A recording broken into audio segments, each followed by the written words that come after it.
Hello guys, welcome back to our channel Fantasy World. இன்னைக்கு இந்த வீடியோல என்ன பார்க்க போறோம் அப்படினா குராக்கு நோ பாஸ்கெட்பாலோட சீசன் 3 எபிசோட் 7 கான எக்ஸ்பிளனேஷன் தான். ஆல்ரெடி போன எபிசோட் எண்டிங்ல ஆகாஷ் லாஸ்ட் பால் ஷூட் பண்ணி சுட்டாகு டீமை டிஃபீட் பண்ணிருப்பான். ராகுசான் 86 சுட்டாகு 70 ன்னு சொல்லிட்டு 16 பாயிண்ட் டிஃபரன்ஸ்ல தான் ராகுசான் வின் பண்ணிருக்காங்க. கேம் முடிச்சிட்டு நீங்க வெளிய போகும்போது ஆகாஷ் வந்து அப்படியே மிடோரிமாவை கூப்பிடுறான். மிடோரிமாவும் ஆகாஷுக்கு கை கொடுக்கறான். நாங்க இந்த வாட்டி தோத்துட்டோம், ஆனா அடுத்த வாட்டி கண்டிப்பா தோக்க மாட்டோம் அப்படினு சொல்றான். அதுக்கு ஆகாஷுமே வந்துட்டு நான் தான் உனக்கு தேங்க்யூ சொல்லணும். நான் ரொம்ப நாளுக்கு அப்புறம் கொஞ்சம் த்ரில்லிங்கான ஒரு கேம் விளையாண்ட மாதிரி இருந்தது. இருந்தாலும் என்னால உனக்கு கை கொடுக்க முடியாது. நீ உண்மையிலேயே வின் பண்ணணும்னு சொல்லிட்டு ஆசைப்பட்ட அப்படினா இந்த அளவுக்கு நல்லவனால இருக்க கூடாது. வின்னிங் தான் எல்லாமே. சோ நீ வந்துட்டு என்னோட எனிமியா இருக்கணும்னு சொல்லிட்டு தான் நான் ஆசைப்படுறேன் அப்படினு ஆகாஷ் சொல்றான். நீ இன்னும் கொஞ்சம் கூட மாறவே இல்ல ஆகாஷ். இருந்தாலும் பரவாயில்ல, நான் சொன்னதுல எந்த ஒரு மாற்று கருத்தும் இல்ல. நாங்க தான் அடுத்த கேம்ல வின் பண்ணுவோம் அப்படினு மிடோரிமா சொல்லிடுறான். சுட்டாகு பிளேயர்ஸ் எல்லாம் அப்படியே தலை குனிஞ்சு அமைதியா நின்னுகிட்டு இருக்காங்க. அன்னியார் அவங்களோட கேப்டன் வந்துட்டு தலையை நிமிர்ந்து நில்லுங்கடா. ஸ்டேடியத்தை விட்டு வெளியே போறவரை யாருமே இப்பெல்லாம் இருக்க கூடாது. இங்க நம்ம மட்டும் தனியாலாம் ஃபைட் பண்ணல. சோ நமக்கு ஹெல்ப் பண்ணவங்களுக்கு சப்போர்ட் பண்ணவங்களுக்கு தேங்க்யூ சொல்லுவோம் அப்படின்னு சொல்லிட்டு எல்லா ஆடியன்ஸ் முன்னாடி போய் தேங்க்யூ சொல்றாங்க. அப்படியே இவங்க எல்லாம் ஸ்டேடியத்தை விட்டு வெளியே போகும்போது டாக்கா வந்துட்டு சிரிச்சுக்கிட்டே பேசுற மாதிரி பேசுறான். நம்ம டாப் 4ல இடம் பிடிச்சிருக்கோமா? இது நான் எக்ஸ்பெக்ட் பண்ணதுதான். நம்ம ராகுசான் கூட இருந்தாலும் நல்லா தானே லேண்டோம். நீ ஏன் மிடோரிமா இப்படி வர? என்ன ஹார்ட் ப்ரோக்கன் ஆன மாதிரி இருக்கிறியா? என்னை மன்னிச்சிரு, என்னால உனக்கு எதுவும் ஆறுதல் சொல்ல முடியல அப்படின்னு சொல்லிட்டு இவனுமே அழுக ஆரம்பிச்சிடறான். பரவாயில்ல விடு, நீ எப்படி ஃபீல் பண்றேன்னு சொல்லிட்டு எனக்குமே புரிஞ்சுக்க முடியுது. தோக்குறது எந்த அளவுக்கு வலியை கொடுக்குன்னு சொல்லிட்டு எனக்குமே புரியுது அப்படின்னு சொல்லிட்டு மிடோரிமாவுமே அழுதுறான். அப்ப டாட்சியா வந்துட்டு மனசுக்குள்ளே நினைக்கிறேன், சுட்டாக்கு ரொம்பவே ஸ்ட்ராங்கான டீம் தான், ஆனா அதை விட ராகுசான் பயங்கர ஸ்ட்ராங்கா இருக்கிறாங்க. இருந்தாலும் அந்த ஆகாஷியை பத்தி நினைக்கிறப்ப அவன் ஏதோ கொஞ்சம் ஹோல்ட் பண்ணி வச்ச மாதிரி தான் எனக்கு தோணுது. இதுதான் ராகுசானோட ஃபுல் ஸ்ட்ரென்த்னு சொல்லிட்டு என்னால நம்ப முடியல. அதுக்கு மேல ஆகாஷியோட ஃபுல் ஸ்ட்ரென்த் இவ்வளவுதானா அப்படின்னு சொல்லிட்டு ஒரு கன்ஃபியூஷனோட தான் இருக்கிறான் டாட்சியா. நீங்களே இதே கன்ஃபியூஷனோட இருங்க. ஃபைனல் மேட்ச்ல ஆகாஷிக்கு வேற எதுவும் பவர்ஸ் இருக்கா இல்லையான்றதை அப்ப நம்ம பார்க்கலாம். இப்போ இந்த மேட்ச் முடிஞ்சிருச்சு. செகண்ட் செமிஃபைனல் கைஜோ வெர்சஸ் சைரின் டீம் ரெண்டுமே வார்ம் அப் பண்ணிக்கிட்டு இருக்காங்க.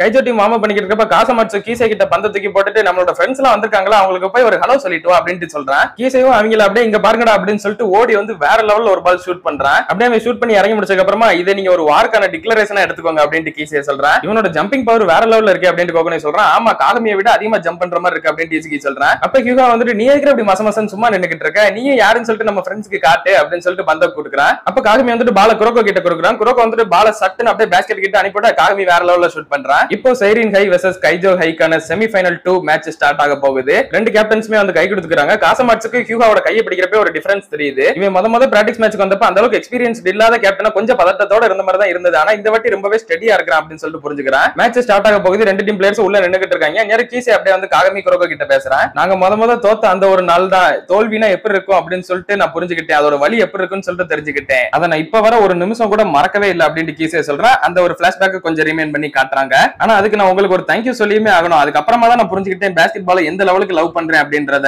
அதனாலதான் இதுக்கு மேலேயே நான் தோக்கவே மாட்டேன் அப்படின்னு சொல்லிட்டு கீசே சொல்றேன். ஏன்டா இந்த விஷயத்தை நீ இப்பதான் புரிஞ்சுக்கிறியா? நீ ரொம்பவே சாஃப்டான ஒருத்தன் கீசே. நீ பாஸ்கெட் பால் லவ் பண்ற அப்படின்றதெல்லாம் ப்ரூஃப் பண்ணணும்னு சொல்லிட்டு எந்த அவசியமே இல்ல. நீ இந்த அளவுக்கு வந்திருக்கத வச்சே எங்களுக்கு தெரியுது. ஒரு பேஷன் இல்லாம யாராலையும் இந்த லெவலுக்கு எல்லாம் வரவே முடியாது. சோ நானுமே தான் வந்திருக்கிறேன், வா பாத்துக்கிடலாம் அப்படின்னு காகமி சொல்றேன். குரோக்கோ நீயும் அதே தான் திங்க் பண்றேன் அப்படின்னு சொல்லிட்டு கீசே கேக்குறேன். ஆமா நானும் அதே தான் திங்க் பண்றேன். அதுக்கு மேல இன்னொரு விஷயத்தையுமே நான் திங்க் பண்றேன். எனக்கு உன்னை சுத்தமா பிடிக்கவே செய்யாது அப்படின்னு பொசுக்குன்னு சொல்லிடுறேன். என்னடா பொசுக்குன்னு இப்படி சொல்லிவிட்ட அப்படின்னு சொல்லிட்டு கீசே அப்செட் ஆயிடுறான். இல்ல நான் ஒரு நல்ல விதத்துல தான் சொன்னேன் அப்படின்னு குரோக்கோ சொல்றேன். அப்பதான் இவங்க ரெண்டு பேருக்கும் மிடில் ஸ்கூல்ல ஒரு பிளாஷ்பேக் காட்டுறாங்க. நேரா ஆகாஷி வந்துட்டு அடுத்த கேம்ல யார் யார் மெயின் பிளேயர்ஸ் அப்படின்னு சொல்லிக்கிட்டு இருப்பான். ஆகாஷி, அவுமினே, முரசகிபாரா, மிடோரிமா அண்ட் அஞ்சாவது பிளேயர் தான் வந்துட்டு கீசே அப்படின்னு சொல்லிட்டு சொல்லியிருப்பான். கீசேக்கு ரொம்பவே சந்தோஷமா போச்சு. ஃபைனலி நான் ஸ்டார்டிங் லைனப்ல வந்துட்டேன் அப்படின்னு சொல்லிட்டு என்னோட ட்ரைனர் குரோக்கோக்கு தான் நான் ரொம்பவே தேங்க்யூ சொல்லி ஆகணும் அப்படின்னு கீசே சொல்றேன். நான் ஒன்னும் உனக்கு பாஸ்கெட் பால் எப்படி விளையாடணும்னு சொல்லிட்டு எல்லாம் சொல்லி கொடுக்கலையடா அப்படின்னு சொல்லிட்டு குரோக்கோ சொல்றேன். நாளைக்கு கேம் என்னை நம்பி விட்டுருங்க, நான் உங்களுக்கு வின் பண்ணி தரேன் அப்படின்னு கீசே சொல்லிக்கிட்டு இருக்கேன். சுத்தி இருந்த எல்லாரும் அவனை கலாய்ச்சிட்டு இருக்காங்க. குரோக்கோக்கு அது கேட்டு சிரிப்பா இருக்குது. நீ முத பாஸ்கெட் பால் டீம்ல ஜாயின் ஆனதுக்கு அப்புறமா என்னைய தான் உனக்கு மென்டாரா இருக்கணும்னு சொல்லிட்டு அசைன் பண்ணாங்க. அதனாலேயே நான் உன்னை ரொம்பவே ஸ்பெஷலா பார்க்க ஆரம்பிச்சேன். ஆனா கண்ணு முடி திறக்கக்குள்ள பாஸ்கெட் பால்ல நீ என்னோட வேற லெவல்ல இம்ப்ரூவ் ஆயிட்டு போயிட்ட.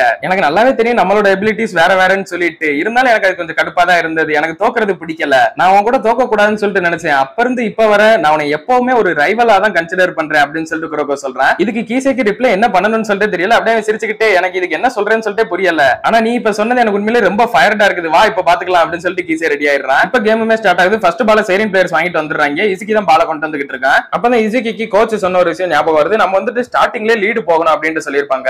ஏன் அப்படின்னா போன மேட்ச்லயே நம்ம பார்த்துட்டோம் கீசே வந்துட்டு இப்ப பெர்ஃபெக்ட் காப்பியா இருக்கிறான். அதை என்னதான் ஒரு 5 நிமிஷம் யூஸ் பண்ண முடியும்னாலும் அவன் அதை கேமோட எண்ட்ல தான் மேக்ஸிமம் யூஸ் பண்ண சான்ஸ் இருக்குது. அந்த 5 நிமிஷம் அவன் இருக்கிறப்ப அவனை யாராலையும் ஸ்டாப் பண்ணவே முடியாது. அது நம்ம எல்லாருக்குமே தெரியும். அதனால வேற வழியே இல்ல, நம்ம ஸ்டார்டிங்ல முடிஞ்ச வரை எவ்வளவு லீடிங் போறோமோ அவ்வளவு நல்லது அப்படின்னு சொல்லியிருப்பாங்க. அப்ப பால் வந்துட்டு இசுகி தூக்கி குரோக்கோ கிட்ட கொடுத்துறான். குரோக்கோ டக்குன்னு ஒரு வேனிசிங் டிரைவ் போட்டு முன்னாடி வந்துடுறான். முன்னாடி வந்துகிட்டு இருக்கும்போதே குரோக்கோ அவனோட ஃபேண்டம் ஷாட்டையும் அடிக்க வந்துடுறான். இவனோட கேமோட ஸ்டார்டிங்ல அவனோட 2 ஸ்பெஷல் எபிலிட்டி யூஸ் பண்ணிட்டான் அப்படின்னு சொல்லிட்டு கைஜோ பிளேயருக்கு ஷாக்கா இருக்குது. அப்ப குரோக்கோ வந்துட்டு சக்சஸ்ஃபுல்லா அவனோட ஃபேண்டம் ஷாட்டையுமே மேக் பண்ணிடுறான். குரோக்கோ ஷூட் பண்ணிட்டு இந்த பக்கம் திரும்பி தான் வர்றான். பார்த்தா சைரின் டீமோட பேஸ்கெட்குள்ள பால் அதுக்குள்ள போய் விழுந்துருது. பார்த்தா நம்ம கீசே தான் அந்த எண்ட்ல இருந்து இந்த எண்டுக்கு மிடோரிமா மாதிரி லாங் ரேஞ்ச்ல 3 பாயிண்டர் ஷூட் பண்ணிருக்கான். காகமி மேட்சுக்கு முன்னாடி சொன்ன ஒரு விஷயம் அது ரொம்பவே தப்பு. இப்ப சொல்லி யாரு சாஃப்டா இருக்காங்கன்னு சொல்லிட்டு பாப்போம் அப்படின்னு சொல்லிட்டு கீசி அவனோட ஃபுல் பவரோட போயிருக்கான். அடுத்து குரோக் வந்துட்டு ஒரு இக்னைட் பாஸ் மூலமா பால கியோஷி கிட்ட அனுப்பிடுறான். கியோஷி கூட அவங்க டீம் பிளேயரும் ஜம்ப் பண்ணிடுறான். அதனால ஷூட் பண்ண முடியாதுன்னு சொல்லிட்டு லாஸ்ட் மொமெண்ட்ல கியோஷி வந்துட்டு பால கியூகா கிட்ட கொடுத்துறான். கியூகாவுமே வந்துட்டு நான் பாத்துக்கிறேன் அப்படின்னு சொல்லிட்டு ஒரு 3 பாயிண்ட் எடுக்க வரான். பட் அந்த இடத்துல முரசகி பரா இருக்கான். ஆப்வியஸ்லி அதாவது கீசி தான் முரசகி பரா மாதிரி நின்னு தடுத்து விட்டு போய்கிட்டே இருக்கான். அந்த பால காசமாச்சு எடுத்து கீசி கிட்ட கொடுக்க கீசி வந்துட்டு இப்பயும் மிடோரிமா மாதிரி ஷூட் பண்ண வரான். பட் கியோஷி வந்துட்டு உன்னை விட மாட்டேன் அப்படின்னு சொல்லிட்டு ஜம்ப் பண்ணிடுறான். ஆனா கீசி வந்துட்டு அவனை ஃபேக் கட்டிட்டு மறுபடியும் முன்னாடி ஓடி வந்துடுறான். இது வந்துட்டு அவுமினே மாதிரி அவனோட பேச கம்ப்ளீட்டா சேஞ்ச் பண்ற ட்ரிக். மிடோரிமாவோட ஷூட்டிங் ஸ்டைல், அவுமினேயோட ஸ்பீடான ரிஃப்ளெக்ஸஸ்,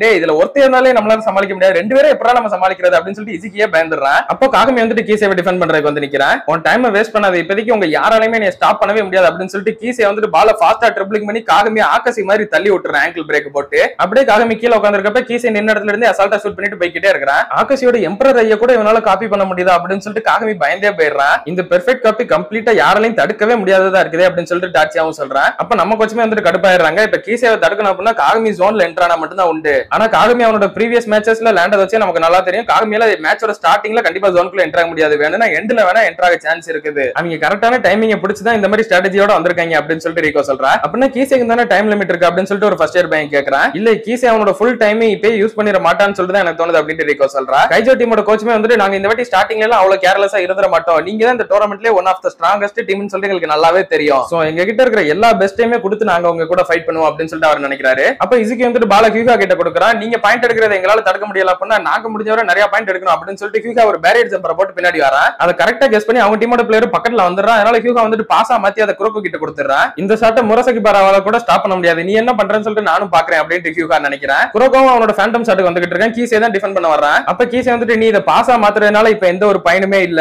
அந்த பால என்னால பார்க்க முடியலன்னா கூட பரவாயில்ல, அது எந்த வழியா டிராவல் ஆகும்னு சொல்லிட்டு என்னால பிரெடிக்ட் பண்ண முடியும், அதை வச்சு நான் இந்த பால ஸ்டாப் பண்ணுவேன் அப்படின்னு சொல்லிட்டு கீசே அந்த பால வேற லெவல்ல ஒத்த கையில பிளாக் பண்ணிட்டு போயிடுறான். இவன் எப்படி இதை ஸ்டாப் பண்ணா அப்படின்னு சொல்லிட்டு ஒட்டுமொத்த சைரின் பிளேயர்ஸ்க்கும் செம ஷாக்கு. அப்பதான் கியோசிக்கு புரியுது அவன் எம்பரர் ஐயை யூஸ் பண்ணி பால் எந்த டைரக்ஷன்ல போக போகுதுன்றத முதல்ல பிரெடிக்ட் பண்ணிட்டான். பாலோட ஆங்கிள் பிரெடிக்ட் பண்ணி முரசகி பரா மாதிரி ஜம்ப் பண்ணி பிளாக் பண்ணிட்டான் அப்படின்றத புரிஞ்சுக்கிறான். வெறும் முரசகி பராவோட பவரை மட்டும் யூஸ் பண்ணிட்டு இந்த பால ஸ்டாப் பண்ணிருக்கவே முடியாது. அதனாலதான் கீசி வந்துட்டு ரெண்டு பேரோட பவரையும் ஒன்னா கம்பைன் பண்ணி யூஸ் பண்ணி இருக்கிறான். அப்ப காகமியும் குரோகோ கிட்ட வந்துட்டு குரோகோ நீ ஓகேவா அப்படின்னு சொல்லிட்டு கேட்கறான். இல்ல நான் ஓகே இல்ல, அவன் என்னை பீட் பண்ணிட்டான். கீசி ரொம்பவே அமேசிங்கான பிளேயர், அவனுக்கு ஐன்ஸ்டைனால நிக்கிறதுக்கு சான்ஸ் கூட இல்ல, அவன் ரொம்பவே ஸ்ட்ராங்கா இருக்கிறான் அப்படின்னு சொல்லிட்டு குரோகோ சிரிச்சுக்கிட்டே சொல்றான். அப்படியே கட் பண்ணி இதோட இந்த ஒரு எபிசோட முடிக்கிறாங்க. வெறும் 3 நிமிஷம் தான் கீசி அவனோட பவரை யூஸ் பண்ணிருக்கான். இப்ப வர எவனாலே அவன் கிட்ட இருந்து பந்த தொட கூட முடியல. இந்த பவர்ஸ்க்கு டைம் லிமிட் வைக்காம இருந்திருந்தா கண்டிப்பா கைஜோ டீம் தான் நேரா வின் பண்ணிருப்பாங்கன்னு சொல்லிட்டு அசால்ட்டா நீங்க சொல்லிட்டு போயிடலாம். பட் இதுக்கு ஒரு டைம் லிமிட்டுமே வச்சிருக்கதான் செய்யறாங்க. இதையெல்லாம் தாண்டி சைரின் டீம் எப்படி ஓவர் கம் பண்ணி வராங்கன்றத நம்ம அடுத்தடுத்த எபிசோட்ல பார்த்து தான் தெரிஞ்சுக்கிடணும். அதெல்லாம் நீங்க தொடர்ந்து பார்க்கணும்னு நினைச்சீங்க அப்படின்னா மறக்காம நம்ம சேனலை சப்ஸ்கிரைப் பண்ணி சப்போர்ட் பண்ணுங்க. அப்படியே இந்த எபிசோட் பிடிச்சிருந்தா மறக்காம ஒரு லைக்கையும் போட்டு போயிருங்க. நான் உங்களை இன்னொரு நல்ல வீடியோல மீட் பண்றேன். Bye guys.